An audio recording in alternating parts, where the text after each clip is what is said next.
go from using maybe 50 or 100 a week, cleaning it up the very next week, to saying, okay, I need to use $5,000.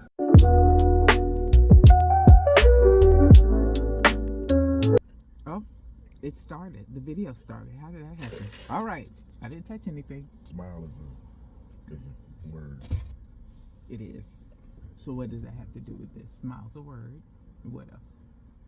Smile and shoot, I think, Make it do something. Automatic. Oh, okay. That's the piece I was missing. Okay. All right. Hey, everybody. Welcome back. My name is Monique, and welcome to Medora Budgets. I'd like to thank everybody who's liked or commented on any of my videos. And for those that have chosen to subscribe to my channel, I truly started this as a way to hold myself accountable, but I understand, recognize, and appreciate the community as a whole.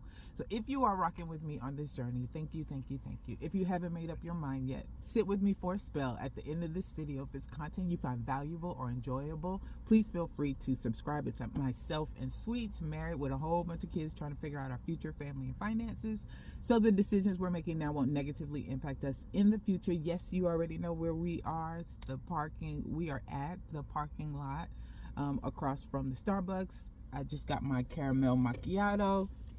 Sweet's got his. Yes, Sweet's got his water, and we are here to do a marriage and money series. And I think we talked about this at least once a quarter. We want to get together, talk through any particular subjects that we think impact marriages as it relates to finances. And so we want to do this, like I said, every quarter. So that it's going to be at least 4 times you're going to see Sweets. I did not force him to do this or coerce him into doing this. This was actually his idea about coming on camera and joining me and us talking through some things. And so let's go ahead and get started. So here's the question that we had, or the scenario, or the topic of discussion for this particular video. It's when one person is an extreme budgeter and one is not. So I came up with this question because of something that happened back during the holiday season in 2024. And I had a lot of things that were going on. Had the problem with the water line, had the $4,000 bill, had the kids moving back home, and us just seeing everything just from a cost perspective keep rising. And I made a decision, a unilateral decision, that Sweets and I were only going to do max $50 for Christmas for each other, because we usually kind of go outside of that range. So I'll back up. Sweets and I have known each other since 2017. We met playing Words with Friends, and the first time we actually met was at a Cracker Barrel. I think he drove all the way here from South Carolina to see me and have breakfast with me, and then he turned around and went on back. And so we've known each other since 2017, and we've always been talking about money overall. And so this isn't a new subject that we all of a sudden started talking through when we got married back in May.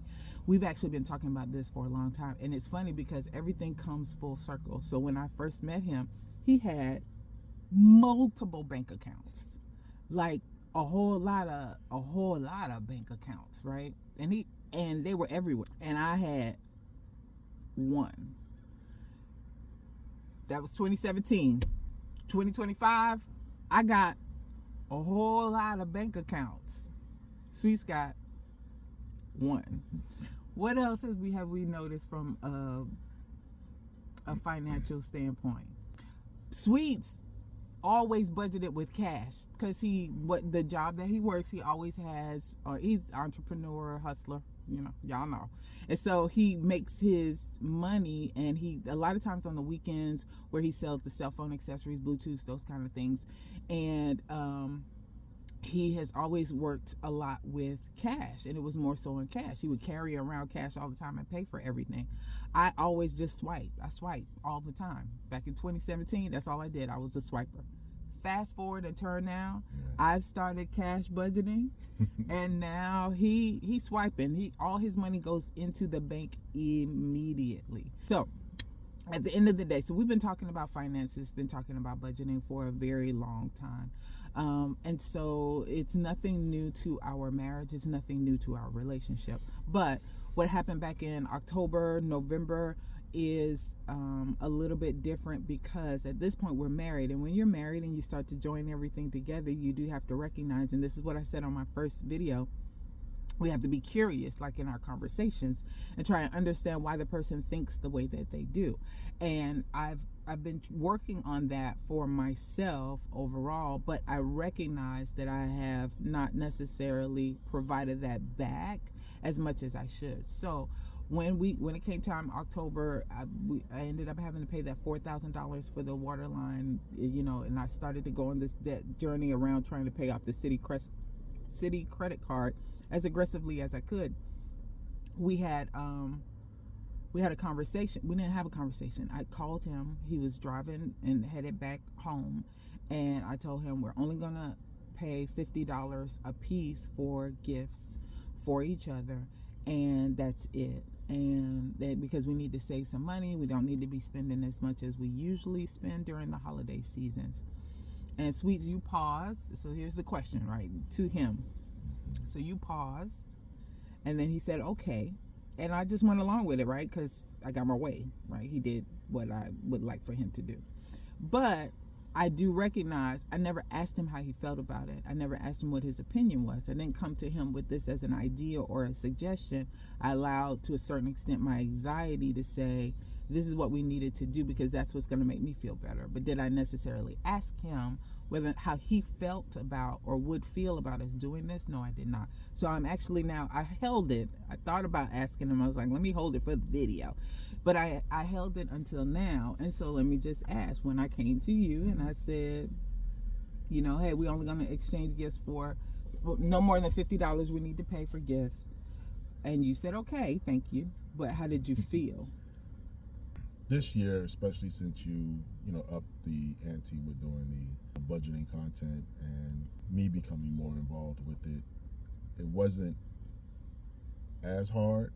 I think during our relationship, I can only think of one Christmas where money was tight, and I think that year I just paid your electric bill or something like that. Yeah, I remember that. And that was all good. I did. But other than that, I try to spoil you in the best way I can. Buying a whole bunch of stuff and just having a whole lot of gifts and stuff like that. So it's natural for me to want to do a lot. So that's where the pause came from, because even if it's tight, I want to see you smile. So I'm gonna try to figure a way to make things happen. But like I said, this year, just watching you and changing my budgeting habits and watching myself and my habits, and it was tough in that moment, mentally. Yeah. But it was easier because I had this year to kind of just work on things myself. So it's just the idea of narrowing things down to only $50 was like, okay. Now he did a great job. I told y'all about the petty gifts, right? So first he bought me a tweezer for my chin hairs, right? Professional tweezers. Professional tweezers for my chin hairs. He did buy me a pill bottle, which I love. I think I posted it on the bed because that's really cute. Designer pill bottle.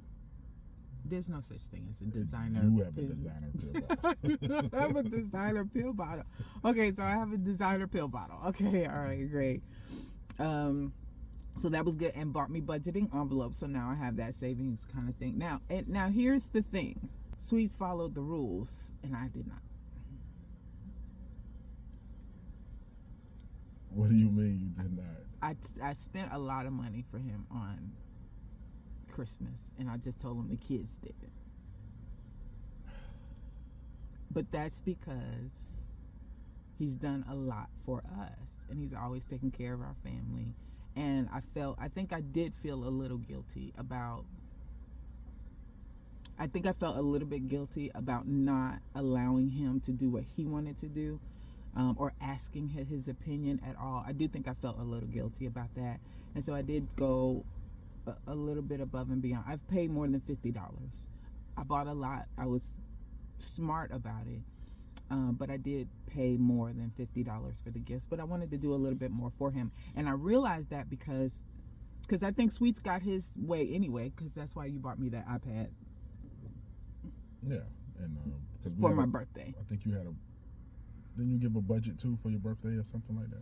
I didn't give a budget, but I went ahead and bought one, and I told him how he freaked out. So I bought one, and I told him no, we on Google Meet, I think it was. And he was like, no, why you always doing something? Because she had it. I saw it in the Amazon save list, and I deleted everything. Because you did. Because her mind just goes. So I figure if I delete it, she'll forget about it. And I can get this iPad. I did go to the car and look for it, and it wasn't there. You deleted it? I deleted everything. The pens, the case, all of that. And just hoping that was you. That you'll open it up and be like, oh, well, I thought I had something here, but ain't nothing here. And just go with it? No, that was cool. Okay. All right. So there it is. So that I don't apologize necessarily in the sense of I really did think that it was the best thing for us to do, but I think what I was supposed to do, just based on even some of the things that I talked about in this first video that I made, was that I didn't ask you your opinion and find out what you thought about it. And you may have still agreed with it and didn't, but at least I owed you that much, and I didn't necessarily do that. So that was my bad. But that's why I gave you a little bit more for you. For Christmas. Yes, very good. Yeah. All right. Did you have a question for me? One of the major things this year was I was in an accident, got hit by a food truck or a truck or whatever, and it totaled my car. I haven't been in an accident since high school, so just going through that process was just trying to figure out what to do. I've been using a credit card. I would use it and pay it right back literally within the same week, and that really helped bump my score up, and it really helped with avoiding interest and everything, and it was comfortable. It was nothing stressful about it at all. But when the car situation came, I had enough for a down payment, but the monthly payments would have been like high. Whereas if I used a huge amount off of the credit card to make a higher down payment, the monthly payments would have been lower. And that was a discussion that we, had to have to talk about, because, I go from using maybe 50 or 100, 150 at the most a week, cleaning it up the very next week, to saying, okay, I need to use $5,000.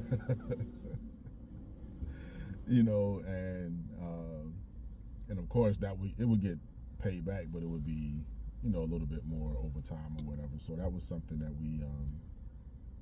we had to talk about and discuss and figure, the best route and the best thing to do. Yeah, that was and still is tough for me, just because working through the debt-free journey and knowing I'm working on the city credit card, and you guys haven't seen any reports as far as the Discover is concerned, because Sweets is taking care of that. I mean, he's handling it and he's paying it and making lump sum payments on it to try and get it paid down. But there is some time where interest is being charged over the last couple of months, just because this is what made best sense for him. So this is a good example, as well as somebody who's not an extreme budgeter. So Sweets isn't crazy about debt, but it doesn't scare him. He's not fearful of it. He doesn't stress about debt. And I think part of that, like I talked about in the first video, I really think part of that is because he's constantly having additional income coming in.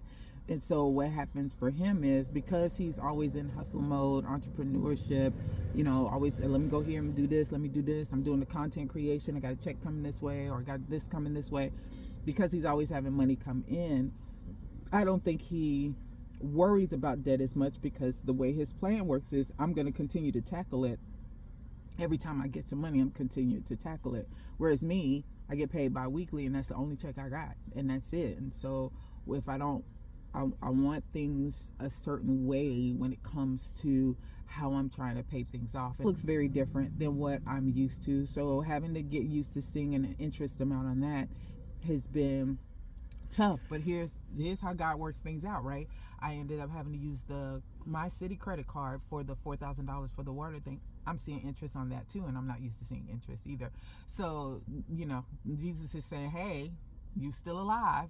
Interest is getting charged, and you're still alive. It's still okay. Things, you know what I mean? Just blessed that you are able to do it. Yeah. And so just kind of keep on moving. But it was a stickler for me. It was tough. That wasn't easy for me when he came to me and was like, well, I'm going to put like $4,000 or $5,000 down. I was like, down on a what?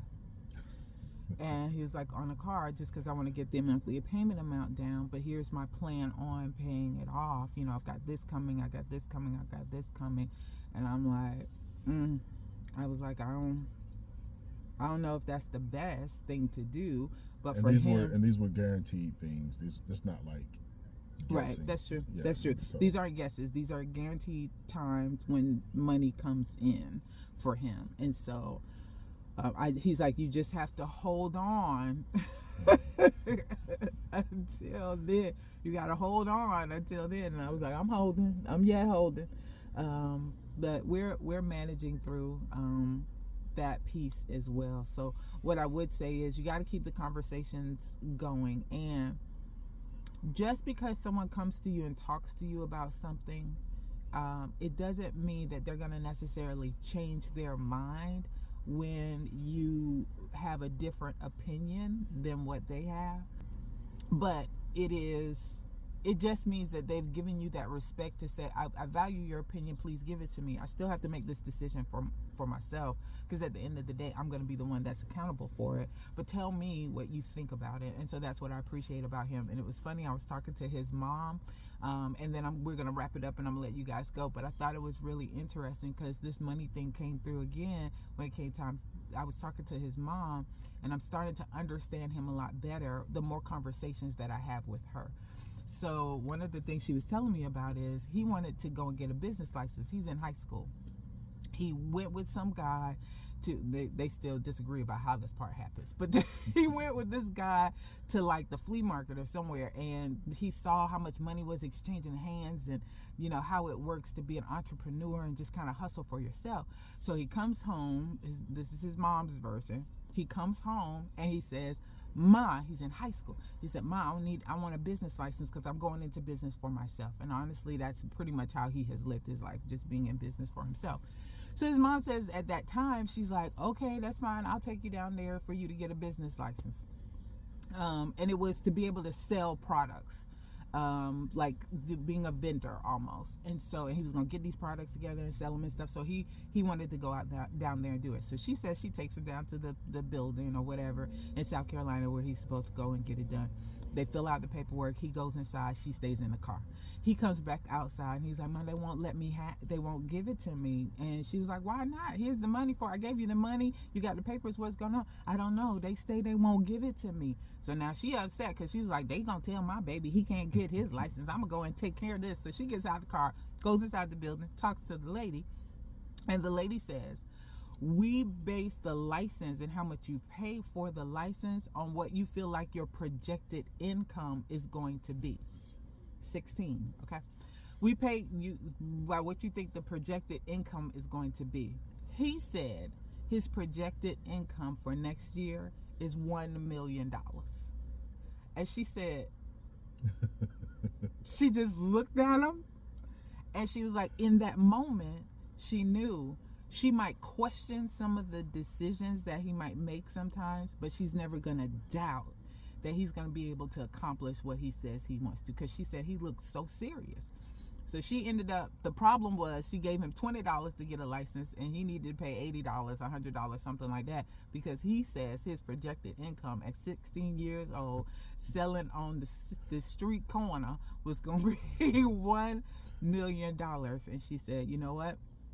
I paid the $80 for him to get the business license he wanted because he looked so serious. And so what I learned from that story was just overall, some people have a determination, and sometimes you have to invest in that determination and then you'll see the output later. So you might have to go through the struggle in the moment, but you got to look at what the blessing might be in the end. So that's how we looked at our 2024. We were laying in the bed today and we talked about how we felt like 2024 went and going into 2025. And we both said the same thing. It was a little bit tough in some areas, but we wouldn't give up all that tough stuff we went through, because now we can see some of the blessings that have come out of it. So make it through it. Always make it through it. we always make it through it. Yeah.